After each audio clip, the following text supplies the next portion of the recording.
Hello दोस्तों। तो आप लोग कैसे हो दोस्तों।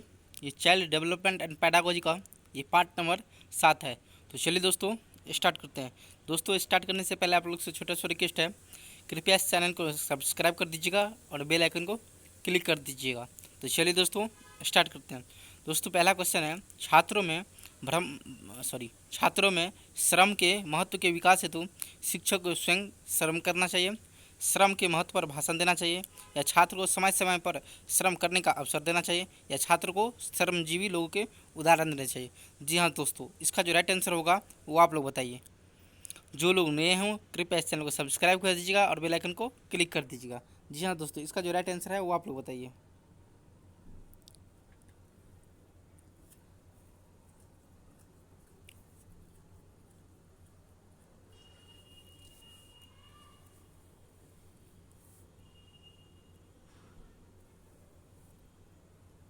जी हाँ दोस्तों, इसका जो राइट आंसर हो जाएगा वो हो जाएगा यानी छात्र में श्रम के महत्व के विकास हेतु शिक्षक को स्वयं श्रम करना चाहिए। ये बात बिल्कुल गलत है, निगेटिव है। श्रम के महत्व पर भाषण देना चाहिए, थोड़ा पॉजिटिव है। छात्र को समय समय पर श्रम करने का अवसर देना चाहिए, ये भी बात उनका उतना पॉजिटिव नहीं काट देंगे। छात्र को श्रमजीवी लोग उदाहरण देना चाहिए, ये भी बात बिल्कुल सही है। यानी बी और डी में से कोई एक हो सकता है। इसका जो राइट आंसर होगा वो होगा यानी बी, श्रम के महत्व पर भाषण देना चाहिए, जिससे छात्र प्रेरित होंगे। तो 101 का जो राइट आंसर हो जाएगा दोस्तों वो बी हो जाएगा। तो चलिए दोस्तों अगला क्वेश्चन पे चलता हूँ। अगला क्वेश्चन है, आदर्श और नैतिकता के संबंध में आपका विचार है। आदर्श और नैतिकता विद्यालय की चार दीवारी के अंदर तक ही सीमित है।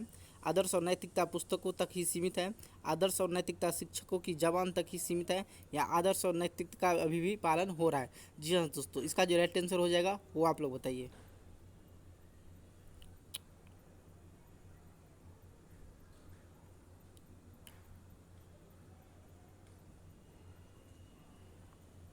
कह रहे हैं आदर्श और नैतिकता के संबंध में आपका विचार क्या है, कैसा होना चाहिए।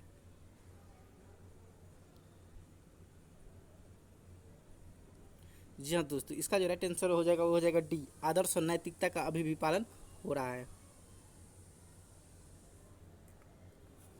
यानी 102 का जो राइट आंसर हो जाएगा दोस्तों वो डी हो जाएगा। 102 का राइट आंसर डी। तो चलिए दोस्तों अगला क्वेश्चन पे चलता हूँ। जो लोग नए हो कृपया चैनल को सब्सक्राइब कर दीजिएगा, बेल आइकन को क्लिक कर दीजिएगा। दोस्तों आप लोग से दो बात ध्यान में रखिएगा। क्वेश्चन दो प्रकार का होता है, एक पॉजिटिव और एक निगेटिव। यदि हाँ में है तो उसका आंसर भी हाँ में होगा, यदि निगेटिव है तो नहीं में होगा।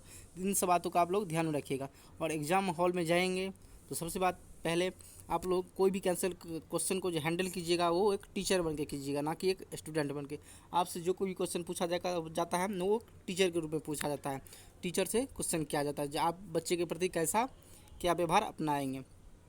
जी हाँ दोस्तों, 103 का है, किसी छात्र में असामाजिक गुण दिखता है तो आप सोचते हैं कि ऐसा शिक्षक के अकुशल व्यवहार के कारण है, माता पिता के दुर्व्यवहार के कारण है, या असामाजिक गुणों के कारण है, दूषित सामाजिक परिवेश के कारण है। तो इसका जो राइट आंसर हो जाएगा दोस्तों वो आप लोग बताइए। कह रहा है किसी छात्र में, एक मिनट दोस्तों, किसी छात्र में असामाजिक गुण दिखता है तो आप सोचते हैं कि ऐसा क्यों हो रहा है और किस कारण हो रहा है।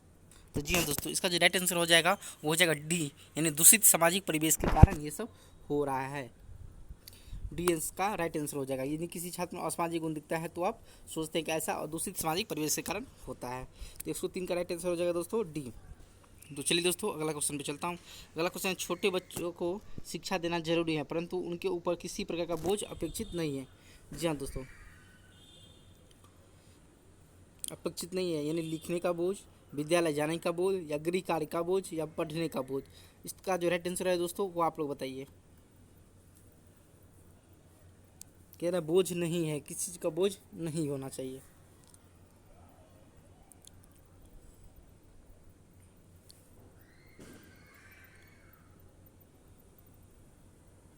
जी हाँ दोस्तों, इसका जो राइट आंसर हो जाएगा विद्यालय जाने का बोध, यानी छोटे बच्चे में विद्यालय जाने का बोध नहीं होना चाहिए। यानी 104 का जो राइट आंसर हो जाएगा बी, विद्यालय जाने का बोझ। तो चलिए दोस्तों अगला क्वेश्चन पे चलता हूँ। अगला क्वेश्चन है, बच्चों को कहानी सुनाना पढ़ाना चाहिए। आपका विचार है कि कहानी विषय को रोचक बनाती है, कहानी बच्चे के मस्तिष्क को केंद्रित करती है, कहानी बच्चे को सिखाने में अधिक सक्षम क्रियाकलाप है, या कहानी से शिक्षण कार्य नियंत्रण रहता है। जी हाँ दोस्तों, इसका जो राइट आंसर हो जाएगा वो आप लोग बताइए। कह रहे हैं बच्चों को कहानी सुनाकर पढ़ाना चाहिए, आपका विचार है कि ये कैसा होगा? जो लोग नए हैं कृपया चैनल को सब्सक्राइब कर दीजिए और बेल आइकन को क्लिक कर दीजिएगा, जिससे मैं भी मोटिवेटेड रहूँगा और नेक्स्ट वीडियो में कुछ अच्छा करने की कोशिश करूँगा। दोस्तों आप लोग को संस्कृत पेडागोजी का भी जल्दी मिल जाएगा। इससे पहले आप लोग प्ले लिस्ट में जाकर हिंदी पेडागोजी का 1 to 20 टॉप पार्ट है, वो भी आपको अवेलेबल मिल जाएगा। इसका बाद ये चाइल्ड डेवलपमेंट पेडागोजी का है, इसमें भी आपको 6 पार्ट अभी तक मिल गया हुआ, और उसके बाद भी आपको लोग को जल्दी मिल जाएगा। उसका संस्कृत का मिलेगा, उसके बाद मैथ का मिलेगा। तो जी हाँ दोस्तों, इसका जो राइट आंसर हो जाएगा कह रहे बच्चों को कहानी सुनाकर पढ़ाना चाहिए, आपका विचार है कि यानी ऐसे, इससे का राइट जो आंसर हो जाएगा वो हो जाएगा सी, यानी कहानी बच्चों को सिखाने में अधिक सक्षम क्रियाकलाप है, जिससे बच्चे सही ढंग से सीख पाते हैं, इसीलिए बच्चों को कहानी सुनाकर पढ़ाना चाहिए। तो 105 का जो राइट आंसर हो जाएगा दोस्तों वो सी हो जाएगा। तो चलिए दोस्तों अगला क्वेश्चन पे चलता हूँ। अगला क्वेश्चन है आपके अनुसार आपके अनुसार प्रभावी संप्रेषण संभव हो सकता है आपके उचित शब्द प्रयोग से, आपके विस्तृत ज्ञान से, श्रोता के स्तर को जानकर या जोर से बोलकर? जी हाँ दोस्तों, इसका जो राइट आंसर हो जाएगा वो आप लोग बताइए।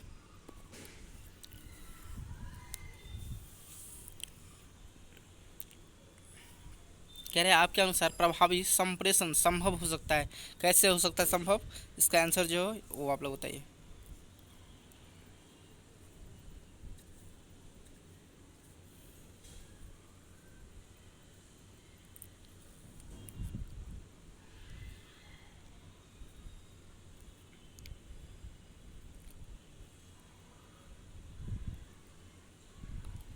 जी हाँ दोस्तों, इसका जो राइट आंसर हो जाएगा वो हो जाएगा आपके विस्तृत ज्ञान से। आपके अनुसार प्रभावी संप्रेषण संभव हो सकता है आपके विस्तृत ज्ञान से, ना कि जोर से बोलेंगे या श्रोता के स्तर को जानकर ही। वैसे ये भी पॉजिटिव है, लेकिन ये तो बिल्कुल ही गलत है। जोर से बोलकर आपको उचित शब्द प्रयोग से,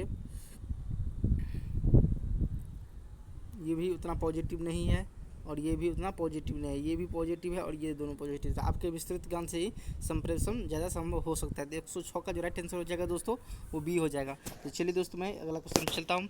दोस्तों इसमें से आप लोग को कोई क्वेश्चन में यानी चाइल्ड डेवलपमेंट पेडागोजी में 5 से 6 क्वेश्चन अवश्य आएगा। सेम टू सेम नहीं आ सकता, यानी इसी के हाव भाव में पूछा जा सकता है दोस्तों। इसलिए आप लोग पूरा वीडियो को वॉचिंग कीजिएगा और जो क्वेश्चन का आंसर नहीं जानते होंगे वो आप लोग जान लीजिए। कह रहे शिशु शिक्षा के संबंध में आपकी राय है, स्त्रियां ही शिशुओं की अच्छी शिक्षक हो सकती है?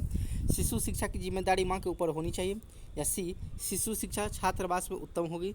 या डी, शिशु शिक्षा के लिए मनोवैज्ञानिक पद्धति उपयुक्त है? जी हाँ दोस्तों, इसका जो राइट आंसर हो जाएगा वो आप लोग बताइए।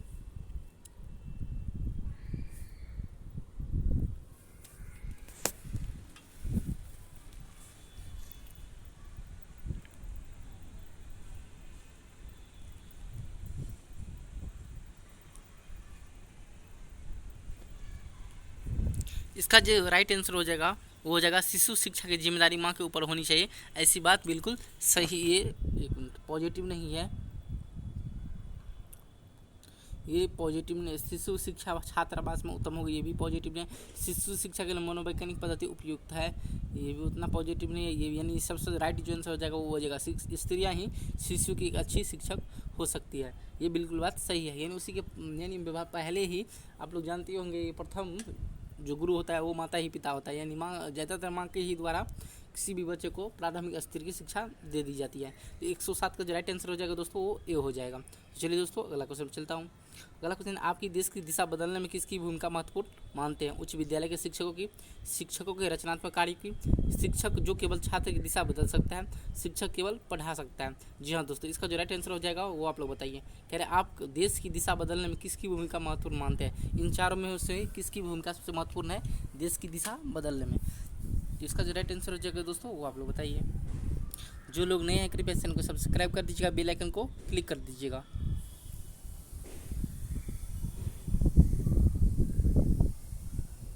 जी हाँ दोस्तों, इसका जो राइट आंसर हो जाएगा वो हो जाएगा यानी बी, शिक्षकों के रचनात्मक कार्य की, जिससे अपने देश की दिशा बदलने में शिक्षक की भूमिका होती है। तो चलिए दोस्तों अगला क्वेश्चन पे चलता हूँ। अगला क्वेश्चन सॉरी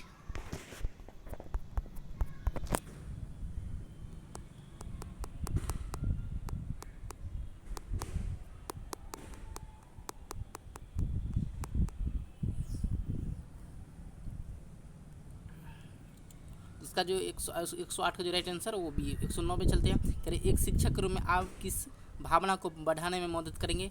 भेदभाव की भावना को, जाति धर्म के नाम पर कोई भेदभाव ना हो, एक दूसरे की मदद करने की भावना को, ईर्ष्या की भावना को। जी हाँ दोस्तों, इसका जो राइट आंसर हो जाएगा वो आप लोग बताइए। कह रहे एक शिक्षक के रूप में आप किस भावना को बढ़ाने में मदद करेंगे? यानी कौन सी ऐसी भावना है जिसको बढ़ाने में मदद करेंगे तो किसी व्यक्ति को उससे प्रेरणा मिलेगा और उससे बेनिफिट होगा। तो इसका जो राइट आंसर हो जाएगा दोस्तों वो आप लोग बताइए।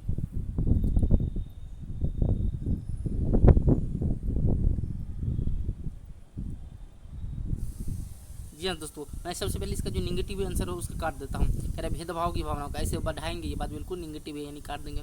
जाति धर्म के नाम पर कोई भेदभाव ना करे, ये बात बिल्कुल सही है। कोई जाति धर्म के नाम पर भेदभाव नहीं करें कि हम हिंदू है या हम मुस्लिम है, हम कोई अदर कास्ट है। जैसे हम लोग का हिंदू में ही कोई बहुत प्रकार के जाति होते हैं तो उसमें डिवाइड ना हो, ये बात बिल्कुल गलत हो जाएगा। या मुस्लिम भी होते हैं तो ये सब बात गलत हो जाएगा। एक दूसरे की मदद करने की भावना, ये भी बात बिल्कुल सही है। यानी बी और सी दोनों पॉजिटिव लग रहा है। डी देखते हैं, सॉरी बी और सी हाँ पॉजिटिव। डी देखते हैं ईर्ष्या की भावना, इनको भी बढ़ाने की मदद नहीं करेंगे। हम ऐसे किसी को नहीं बोलेंगे कि उनसे ईर्ष्या की भावना हम लोग रखेंगे ही नहीं उसका। तो इसका जो राइट आंसर हो जाएगा बी और सी में से जो सबसे ज़्यादा पॉजिटिव है वो हो जाएगा एक दूसरे की मदद करने की भावना। यानी हम बढ़ाएंगे किसको तो एक दूसरे की मदद करेंगे। सब ये भी पॉजिटिव है, वैसे बी भी सही है, ठीक है। जाति धर्म के नाम पर कोई भेदभाव नहीं करेंगे, ये भी पॉजिटिव है। लेकिन सबसे ज़्यादा जो पॉजिटिव है वो सी है, एक दूसरे की मदद करने की भावना। दोस्तों आप लोग सीटेट में देखते होंगे जो जितना सारा क्वेश्चन होता है एक टीचर के रूप में पूछा जाता है और लॉजिकल होता है, जिसका आंसर आप दे सकते हैं आसानी से। तो 109 का जो राइट आंसर हो जाएगा दोस्तों वो सी हो जाएगा। तो चलिए दोस्तों मैं अगला क्वेश्चन पे चलता हूँ। ये हो क्या रहा है?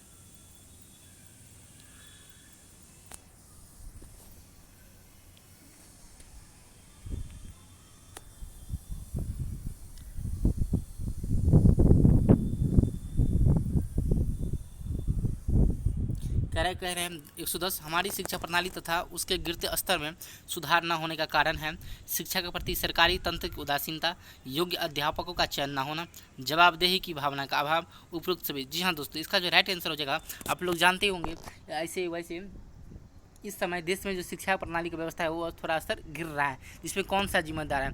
शिक्षा के प्रति सरकारी तंत्र की उदासीनता, बिल्कुल बात सही है। योग्य अध्यापक का चयन न होना, ये मैं उतना नहीं जानता हूँ, ये तो है। जवाबदेही की भावना का अभाव, उपरोक्त सभी। जी हाँ दोस्तों, 110 का जो राइट आंसर हो जाएगा वो आप लोग बताइए। मैं इसका थोड़ा एक्सप्लेन कर दूंगा लेकिन आप लोग आंसर थोड़ा बताइए।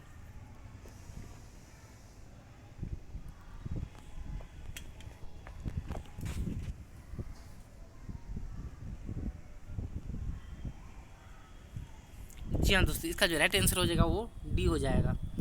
ये हमारी शिक्षा प्रणाली का तथा उससे गिरते स्तर में सुधार न होने का कारण है उपरोक्त सभी। कह रहे शिक्षा के प्रति सरकारी तंत्र की उदासीनता, ये बात बिल्कुल सही है। मैं वैसे बी को नहीं मानूंगा, निगेटिव है, लेकिन कहीं कहीं पे ये पॉजिटिव साबित हो रहा है। योग्य अध्यापक का चयन न होना, वैसे अब तो हो रहा है ऐसे ऐसे वैसे तो ये मैं इस स्तर पर इसका योग्य अध्यापक का चयन होना, ये बिहार की दृष्टि से बिल्कुल सही बात है। बिहार में क्या होता है, एक सिंपल सा पहले का मैं बात, अभी जो तेज़ तरार युवा है उन लोग को चयन नहीं हो रहा है, लेकिन पहले जो बिहार में जो जिसका बात करें तो एक मुखिया के द्वारा टीचर का चुनाव किया जाता था, जो कौन टीचर योग्य है नहीं, और मुखिया के द्वारा ना कोई एग्ज़ाम कंडक्ट होता था नहीं कुछ होता। पहले का मैं बात बता रहा हूँ, अभी कुछ और ठीक है, अभी फ़िलहाल ठीक चल रहा है, ठीक है। और अदर स्टेट का तो ठीक है, अदर स्टेट का तो लगभग ठीक है। तो इसका राइट आंसर जो हो जाएगा डी हो जाएगा। हमारी शिक्षा प्रणाली से किसी स्तर में सुधार करना होने के कारण उपरोक्त सभी। वैसे बी निगेटिव है मैं जानता हूँ, लेकिन तभी होगा ही, आंशिक रूप से है।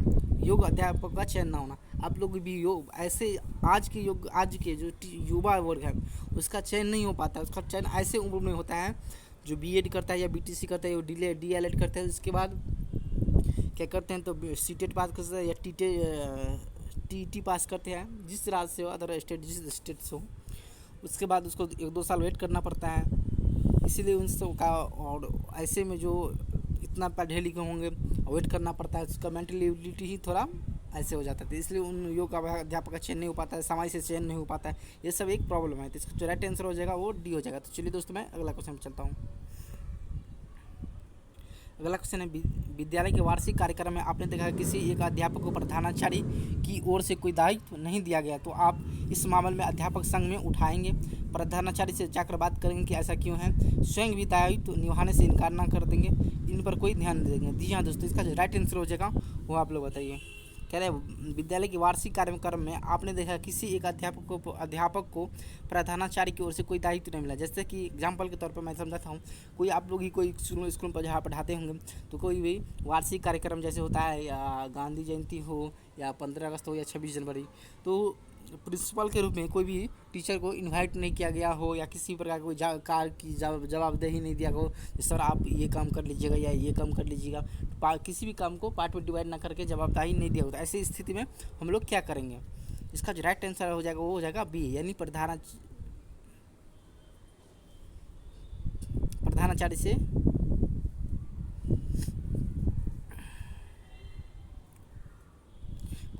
से जाकर बात करेंगे ऐसा स्थिति क्यों उत्पन्न हुआ।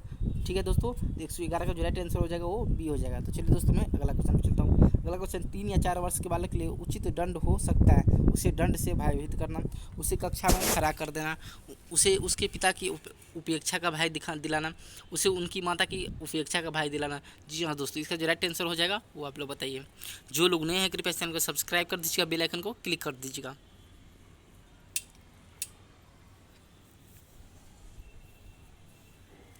दोस्तों आप लोगों के लिए गोल्डन टाइम है, इस समय किसी भी प्रकार का कोई रिस्पॉन्सिबिलिटी भी नहीं होगा। वैसे घर का रिस्पॉन्सिबिलिटी तो कुछ ना कुछ होता है, लेकिन तब भी ये लॉकडाउन में आप लोग अच्छा से अच्छा प्रिपरेशन कर लीजिए और ये सीटेट 2020 जो कोई भी है निकाल लीजिए। उसके बाद 2021 में लगभग लास्ट तक, स्टार्टिंग में नहीं भी हो सकता है लेकिन लास्ट वैसे चांस है स्टार्टिंग में ही, लेकिन लास्ट तक KVS का रिक्वायरमेंट आएगा ही। और KVS में एक बार यदि रिक्वायरमेंट सेलेक्शन हो गए तो आराम से आप लोग ज़िंदगी का फिर मज़ा लीजिएगा। तो इसलिए आप लोग आराम से तैयारी कीजिए। तो 112 का जो राइट आंसर हो जाएगा दोस्तों, कह रहे 3 या 4 वर्ष के बालक के लिए उचित दंड हो सकता है। कैसा दंड? उसे दंड से भयभीत करेंगे, बिल्कुल गलत बात है। उसे कक्षा में खड़ा कर देना, बिल्कुल ये भी गलत बात है। उसे उसके माता पिता का अपेक्षा का भय दिलाना, ये बात पॉजिटिव है। चलिए फिर डी देखते हैं। उसे उनकी माता की अपेक्षा का भय देना, बिल्कुल बात डी सबसे राइट इसका आंसर हो जाएगा। कहेगा उसकी उनकी माता की अपेक्षा का भय दिलाना, यानी डी इसका राइट आंसर हो जाएगा दोस्तों। 112 का जो राइट आंसर हो जाएगा वो डी हो जाएगा। तो चलिए दोस्तों मैं अगला क्वेश्चन पे चलता हूँ। दोस्तों आप लोग बोलेंगे जो सीख क्यों नहीं सर बोले, जी हाँ, तो ये पिता आप लोग जानते ही होंगे, पिता से सबसे ज़्यादा जो प्रेम करते हैं बच्चों को माँ से करते हैं, ना कि पिता से, क्योंकि उसके पास जो अवेलेबल रहती है ज़्यादा टाइम, वो बच्चे की 24 आवर माँ अवेलेबल रहती है, ना कि उसके पिता रहते हैं उतना टाइम नहीं, लेकिन सबसे ज़्यादा बाप उससे जो प्यार मिलता है वो माँ से मिलता है। इसीलिए मैंने डी आंसर को क्लिक किया। जी हाँ दोस्तों, तो अगला क्वेश्चन में चलता हूँ। जो दोस्त नए कृपया चैनल को सब्सक्राइब कर दीजिएगा, बेल आइकन को क्लिक कर दीजिएगा। कह रहे आपकी नज़र में कौन सबसे अच्छा अध्यापक है? जो श्यामपट्ट का अच्छा प्रयोग करता है, जो सुस्पष्ट बोलता है, जो विद्यार्थी को कक्षा में शोर नहीं मचाने देता है, जो विषय वस्तु के मुश्किल पक्ष को भी आसान करके समझाता हो। जी हाँ दोस्तों, इसका जो राइट आंसर हो जाएगा वो आप लोग बताइए। कह रहे आपकी नज़र में कौन सबसे अच्छा अध्यापक हो? अच्छा अध्यापक कौन हो सकता है?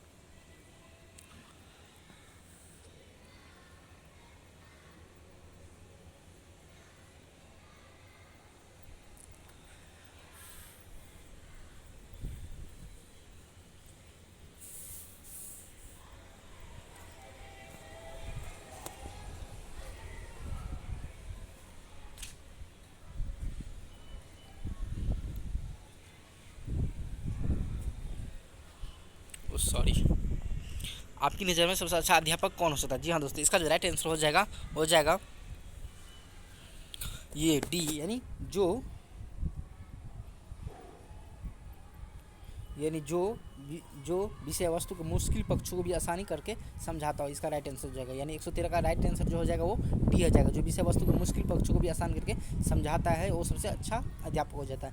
जी हाँ दोस्तों, चलता हूँ मैं अगला क्वेश्चन पे। अगला क्वेश्चन शिक्षक छात्र के लिए पिता की स्थिति में होता है, माता की स्थिति में होता है, मित्र एवं हितैषी की स्थिति में होता है, या उपरोक्त सभी। जी हाँ दोस्तों, इस 114 का राइट आंसर बिल्कुल आसान क्वेश्चन है। ऐसे ही क्वेश्चन आप लोग को सीटेट 2020 में आने की बिल्कुल ही संभावना है, इसलिए पूरा वीडियो को आप लोग वॉचिंग करें और आंसर दें। जो लोग नए हैं कृपया चैनल को सब्सक्राइब कर दीजिए, बेल आइकन को क्लिक कर दीजिए। जी हाँ दोस्तों, 114 का जो राइट आंसर हो जाएगा वो हो जाएगा डी। दोस्तों मैं इसी वीडियो के साथ मैं लास्ट करता हूँ, क्योंकि मैं देख रहा हूँ कि थोड़ा आवाज़ गिरगिरा सा आ रहा है, आवाज़ फ्रेश नहीं आ रहा है। मैं ये सुन पा रहा हूँ। ठीक है दोस्तों, तो 114 का जो राइट आंसर हो जाएगा वो उपरोक्त सभी हो जाएगा। जो लोग नए हैं कृपया चैनल को सब्सक्राइब कर दीजिए, बेल आइकन को क्लिक कर दीजिए, जिससे कोई भी वीडियो अपलोड होगी सबसे पहले आप तक पहुँचेगी दोस्तों। ठीक है दोस्तों, तो डी यानी 114 का राइट आंसर डी हो जाएगा। नेक्स्ट वीडियो आप लोग को जल्दी ही मिल जाएगी। ठीक है, इसी के साथ मैं लास्ट करता हूँ।